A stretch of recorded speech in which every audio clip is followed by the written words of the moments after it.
une seule personne, tu peux prendre les deux, ça dépend du moment. Ben moi, honnêtement, j'utilise les deux tout le temps. Je veux dire, souvent dans les sessions, ben, au début, quand je fais ma cueillette d'informations, évidemment, je vais utiliser beaucoup de métamodèles. Ce que je veux préciser, hein, je fais ma cueillette d'informations. Si je vous donne une session typique, je fais que ce soit de la thérapie ou du coaching, souvent au départ, je suis très métamodèle.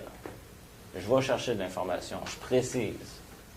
Puis une fois que j'ai bien vu c'était quoi la structure, après, je vais induire en masse avec le modèle de Milton. Mais avant de préciser, tu ne précises pas chaque mot.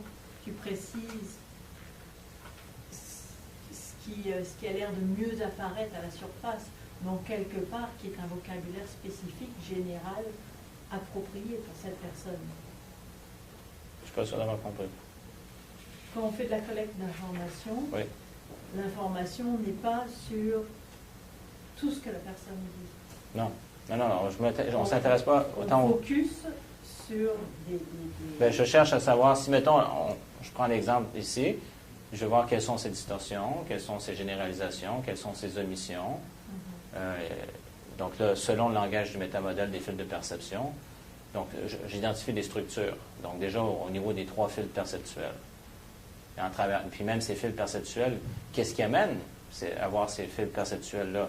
Donc, c'est quoi les croyances en arrière, c'est quoi les valeurs en arrière, c'est quoi les métaprogrammes, les besoins, etc. Mais c'est l'identification de la structure. Fait que c'est sûr qu'on utilise un modèle de précision, c'est beaucoup plus facile d'identifier une structure. Ensuite, une fois qu'on comprend la structure, on sait où aller intervenir. Des fois, c'est en posant une question précise qui va faire un changement, donc utilisation du métamodèle, ou c'est en prenant un mot très flou qui va changer la structure.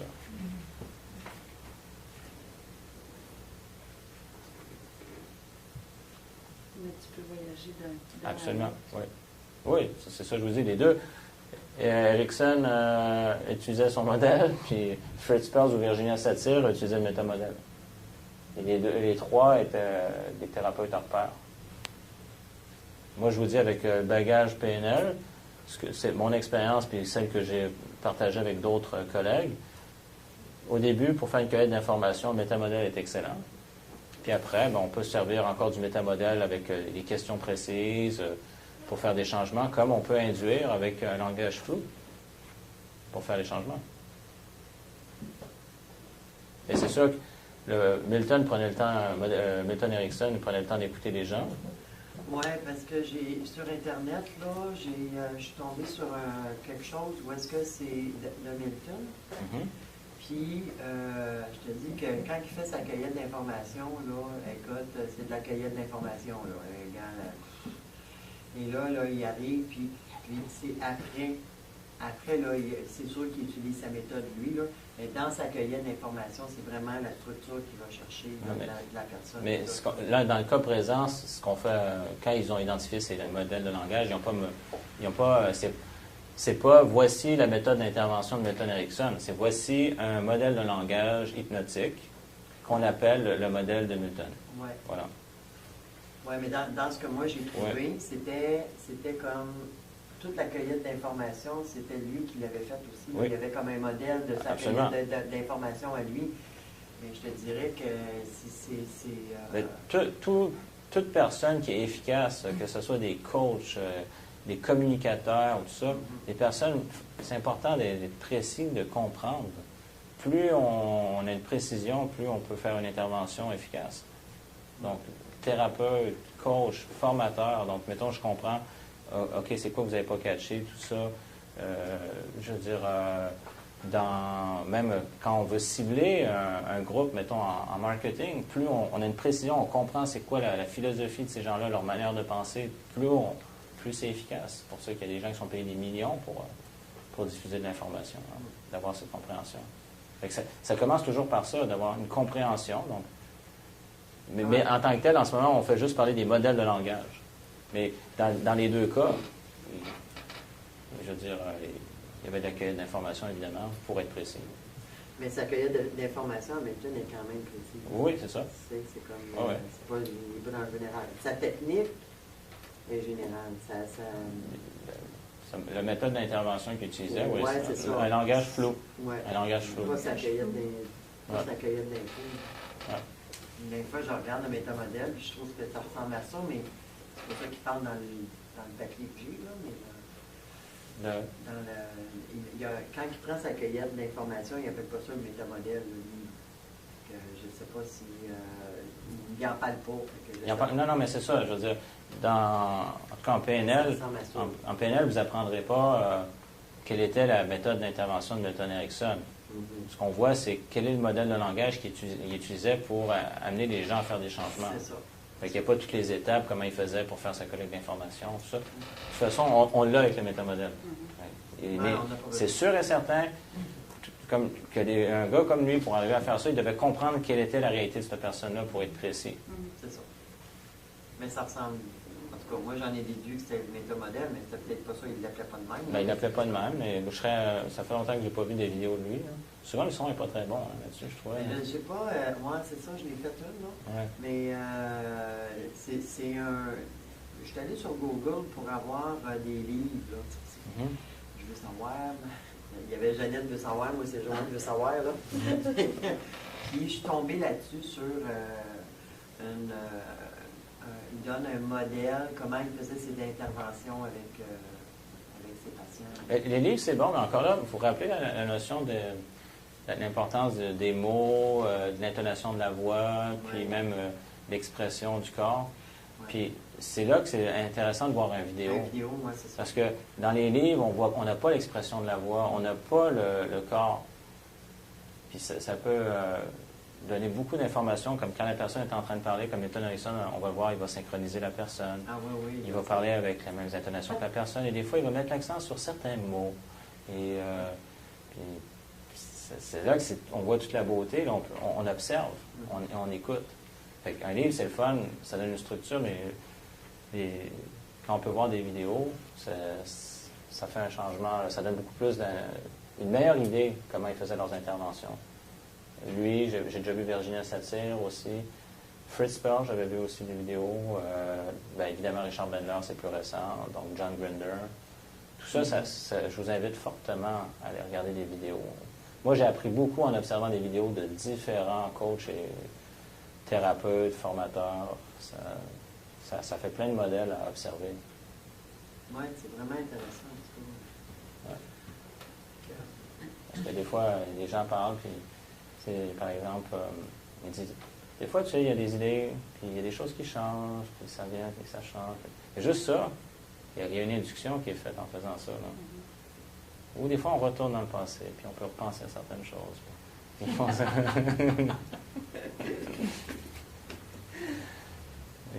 Si vous comprenez l'anglais, même au niveau du langage hypnotique, ça peut être intéressant de voir les vidéos de... Je vous l'avais écrit une fois, le nom du Britannique, Darren Brown. Je pense que c'est Darren Brown, D-E-R-E-N, Brown, comme brun. Je pense que c'était dans le local quand on était au coin de la rue. Là. C'était ce week-end-là, je vous l'avais écrit, il me semble. J'avais écrit un mot, mais... Hein? C'est un livre, qu'est-ce qu'il raconte? Non, c'est qu'il y a plein de vidéos de lui sur Internet. Il a fait une série télévisée en Angleterre. Il y a plein de trucs d'hypnose dans ce qu'il fait. Moi, j'ai l'impression d'entendre cette information-là pour la première fois. OK. Il me semble que, c'est ça.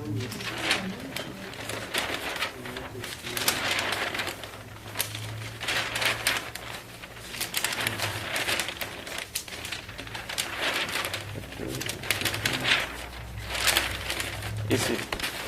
On avait notre menu pour manger. Et là, on avait Darren Brown. Ça, c'était, ouais. Après ça, on avait vu le RPM. Ouais, c'était ce week-end-là. Il est drôle comment des fois, le conscient peut oublier certaines informations, mais l'inconscient, lui, s'en souvient. Une chance qu'on l'a. YouTube. Ouais, ça, vous allez voir un paquet de vidéos, c'est super intéressant.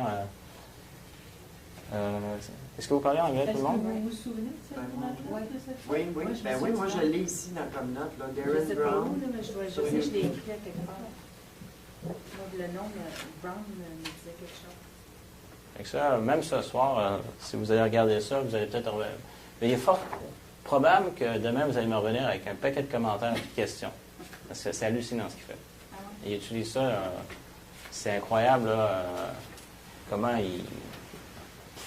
Lui, il a poussé l'hypnose, puis justement, je parlais avec un ami qui est à la retraite, avec qui j'ai étudié en PNL, qui est formateur dans la région de Sherbrooke, qui fait beaucoup d'hypnose. Mais pour explorer un peu plus ce qu'il fait, il y a des exemples que je peux en nommer tellement, mais il va dans le métro, puis il parle aux gens, puis des fois, tu sais, il induit, mais justement, on va à un endroit, puis on s'en va à un autre endroit, mais des fois, il arrive qu'on oublie finalement où est-ce qu'on va, puis donc là, il fait son induction. La personne, à un moment donné, il dit, c'est où tu descends, toi, l'autre personne? Attends, c'est où je descends? Puis là, la personne ne s'en souvient pas. C'est où je descends? Je sais plus où est-ce que je descends. Ben, puis là, tout à coup, il va juste faire comme... il y a un moment où on s'en souvient. Puis là, c'est où que tu descends? Ben, telle station. Ah, merde, je suis là. Puis là, la porte est en train de se fermer. Bon, encore là, il y a un moment donné, il monte, il le fait avec quelqu'un, puis ça ne marche pas pantoute. Parce que la personne n'a pas ce niveau de suggestibilité. Mais pour beaucoup de gens, c'est impressionnant de voir comment ça fonctionne. Ou à un moment donné, il parle dans les micros dans un centre d'achat.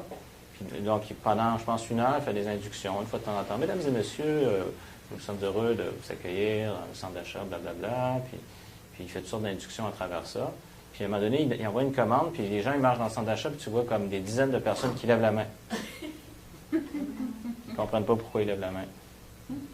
C'est fort, ça. Ça fait peur. Mais c'est plus on en est conscient et consciente, plus on peut justement comprendre ce qui se passe. Oui, c'est ça. Fait que, il le fait avec une agence de publicité aussi. Mais c'est de là l'importance d'être de plus en plus conscient de ce qui se passe. Là. Oui. Oui. Plus tu es conscient de ce qui se passe, moins tu vas te faire attraper à des affaires. Exactement. Tu vas les voir venir. Là. Exactement. Donc, même plus on peut aviser d'autres personnes autour de nous. Tu n'en as pas conscience, mais tu es en train de te faire influencer par ça. Ah ouais? Oui, regarde, écoute. Les personnes âgées sont plus à risque. Absolument. Ben, souvent, les personnes âgées deviennent insécures, ont peur. Moi, je regarde juste ma mère qui vieillit, puis je dis, voyons, qu'est-ce qui se passe? Là? Elle dit, ben, je suis en train de devenir vieille. Ma belle-mère, c'est la même chose. Elle écoutait les nouvelles sur le docteur. Puis elle dit, ça me met tellement à l'envers. C'est dans ma marraine d'écouter ça. Là. C'est ça. Non. Ouais. Ça fait 15 ans que tu vois le même médecin. Mais c'est fort ce qu'on voit là-dedans. Je le vois à un moment donné, il invite 2 personnes d'une agence de publicité à développer un concept. Puis il dit, bon, je vous laisse une enveloppe ici sur la table avec un dessin dedans, donc ça ne bouge pas. Je vous laisse développer le concept, donc il explique un peu ce qu'il veut. Puis quand il revient, là, ça fait longtemps que je l'ai vu, mais il me semble que c'est des genres de nounours avec des ailes qui ont fait, eux autres, comme dessin. Puis il ouvre sa feuille, puis c'est ça qu'il y avait dedans. Puis, ils n'en reviennent pas, comment ça t'es sorti? Mais il avait choisi un trajet précis où il les a fait passer pour se rendre au rendez-vous. Entre autres, il les a fait passer près du jardin zoologique. Donc, eux-mêmes, pendant qu'ils étaient dans le taxi, pendant la conversation, dans leur champ visuel, il y avait toutes sortes d'informations. Donc, c'est du subliminal qui passait. Donc, c'était tout calculé. Ça va. Puis, à un moment donné, il y a quelqu'un, il arrive, tu avais écrit, bon, il y a tant de temps, c'est quoi que tu voulais comme cadeau? Ouais, j'avais écrit ça. Donc, parfait. Fait que dans cette boîte-là, il y a le cadeau que tu rêves vraiment. Puis, donc, ah oui. Puis là, il dit, tu sais, des fois, quand on est petit, puis là, il commence à faire une induction, mais avec des jeux de mots, puis même des sons qui sonnent comme un autre mot à travers la phrase. Donc, donc il envoie finalement un message à l'inconscient parce que quand on écoute le discours, on s'en rend pas compte, mais après, ils le mettent en version sous-titrée où on entend les mots, qui est combinaison de sons qui créent des mots différents dans les phrases. Donc, qui s'adressent à l'inconscient. Et même si on regarde la pièce, comment elle est faite, ça suggère des cercles, des couleurs. Donc, il y a donc des inductions auditives dans le langage, mais également au niveau visuel. Puis à un moment donné, c'est quoi que tu aimerais? Ce serait quoi pour toi le cadeau idéal? Ben, il dit un BMX rouge, un vélo BMX rouge. Tu sais. OK, donc c'est ça que tu as écrit il y a tant de temps dans ton portable. Ouais. OK. Fait que là, ils vont ouvrir la grosse boîte, puis il y a un BMX rouge, puis il est tout content, puis même c'est une version pour enfants, mais il est super content, puis tout. Puis là, il ouvre son portefeuille, puis il regarde ça. Hein, un coude de cuir. J'ai pas besoin d'un coude de cuir, mais c'est ça que le gars avait écrit. Et là, il a tellement été fort qu'il a amené cette idée de BMX rouge. Là, on voit à quel point ça peut être fort. Bien, évidemment, c'est une personne qui avait un taux de suggestibilité élevé. Donc, sans doute qu'il avait retenu pour faire ça. Mais vous allez voir, ça peut être utilisé à différents escients, mais il vaut mieux le savoir que de jouer à l'autruche, puis de ne pas être conscient que ça existe. Puis qu'on puisse s'en servir à bon escient. À bon escient, c'est ça. Pour nous-mêmes, autant pour faire de l'autosuggestion, quand consciemment on parle à notre inconscient. On le voit dans les annonces. Qui passent les annonces régulières, tout ça. Il ne veut pas, il envoie des informations, des gars. Tu n'as pas besoin de ça, puis d'un coup, tu t'aperçois, tu dis, ah, ben j'ai besoin de ça, mais je pense que je vais. Fait combien de fois tu la vois, cette annonce-là? Puis si je me souviens bien, dans les années 70, ils utilisaient même des annonces subliminales. Donc, mettons, dans un film, la vidéo, c'est pas loin de 30 images secondes. Un film, c'est 24 images secondes. Mais une image sur 24, il y avait un... Donc, mettons, dans les cinéparcs ou dans les cinémas, ils mettaient, par exemple, des images de chips ou de liqueurs à toutes les 24. Tout à coup, là, les gens, ils s'en allaient là, en acheter plein. Là. Puis à un moment donné, ça a été interdit, ça, parce que puis mais quelqu'un qui est habitué à ça, je me rappelle, c'est des amis qui étudiaient en cinéma, puis à un moment donné, le prof, il a dit « Oh, stop ça, là, recule! » Puis parce que les jeunes en cinéma, ils s'étaient amusés à mettre des images subliminales dans leurs films, tu sais. Mais le prof, qui était habitué, il a reconnu, il y a quelque chose, là, attends, là, on recule. Là, il y avait une image insérée, là. Donc, c'est encore là qu'en étant un œil averti, il peut reconnaître ça, même si ça passe très vite. J'ai peut-être fait ça cette semaine, j'ai vérifié quelque chose. J'étais avec des enfants à piscine, puis il y a une petite fille, là, c'est comme, je trouvais tellement qu'elle pauvre, là, elle voulait pas aller dans l'eau, elle avait trop peur, tout ça. Que je me suis approché d'elle, puis j'ai dit, est-ce que tu veux, on va le faire ensemble. Et là, elle m'a regardé. J'ai dit, regarde, moi, je vais te tenir serré, puis tu veux te tenir après moi. Okay. Si tu veux, quand tu seras prête, tu me le dis, puis je vais te prendre, puis on va faire ça. Ça a pris à peu près 10 minutes. Ma phrase clé, là, c'était, on fait telle chose, là, puis quand tu seras prête, tu le feras. Puis là, je me taisais. Puis là, je la voyais là, comme travailler. Mais elle a tout fait. Elle a mis son bras, un bras après le spaghetti, l'autre bras. Après 15 minutes, là, elle se promenait sur le bord de la piscine, là, puis elle lâchait la piscine, puis elle s'en allait dans le fond de l'eau, puis là, elle remontait, puis elle se pognait, puis là, elle me regardait, puis elle était toute contente là, d'avoir fait ça. Est-ce que ça peut être ça? Bien, c'est sûr que tu l'as influencé. Donc, oui, c'est pas tout. Là. C'est juste l'influence que j'ai faite. Mais le fait que j'ai... premièrement, j'ai dit, est-ce que c'est possible pour toi? Est-ce que tu aimerais ça être dans les formulations que tu utilises, c'est des formules qu'on rentre dans le langage hypnotique. Parce que quand tu dis, est-ce que c'est possible pour toi? Tu entends possible pour toi? Subjectif. Possible. OK. C'est une suggestion. C'est ça que je fais. Est-ce que c'est possible pour toi? Je fais ça naturel en plus. OK. Je vais me checker. OK. J'ai trouvé ça magique, là. Oui. Tu sais, c'est un enfant qui ne me connaît pas, là, qui me voit au déjeuner le matin, là, une fois par semaine, là, mais qui ne me connaît pas vraiment, puis c'est quelque chose, là, c'est vraiment, là, dépasser une peur, là. Oui, tu as utilisé des inductions. On va découvrir dans le monde merveilleux de Milton. Oui, fait que dans le fond, les gens le font aussi, ça, quelque chose. Ah oui, mais encore là, je vous dis, la PNL n'a pas inventé le monde. La PNL a juste appris à reconnaître le monde. Donc, comme les ancrages existent depuis qu'il y a des êtres humains, des animaux, et souvent, les gens, la plupart, n'ont pas conscience qu'il se passe des ancrages. Une fois qu'on comprend que ce mécanisme-là existe, on en a conscience, donc on peut désactiver les ancrages, donc annuler les ancrages limitants, puis créer des ancrages aidants. Donc, puis quand on est en train de s'ancrer, quand on a conscience de comment ça marche, je peux te dire qu'on peut stopper ça là avant 40. Encore là, c'est de la conscience. Et on voit, donc c'est pas tout à coup deux gars en Californie qui ont dit on va implanter quelque chose dans le système nerveux humain à partir d'aujourd'hui qu'on appelle les ancrages. Non, c'est déjà là. J'ai juste mis un autre dessus. Ils ont mis un nombre, une compréhension, et c'est la même chose. Donc, plein de gens, quand ils vont dire qui ça, tout le monde? Quelqu'un va dire ah mon Dieu, tu as étudié le métamodèle. De quoi tu parles? J'ai fait une stratégie avec ma fille, puis là, j'étais là, OK, est-ce que tu as vu, tu as entendu, Et à un moment donné, elle me dit, ben là, le gars, il est à côté sur le mur, puis le papa, là, elle travaille avec les enfants. Elle dit, le papa, il est à côté sur le mur, puis là, elle dit, moi, je me suis à côté. Ah, ben, j'ai dit, tu es synchronisé, là, à un moment donné.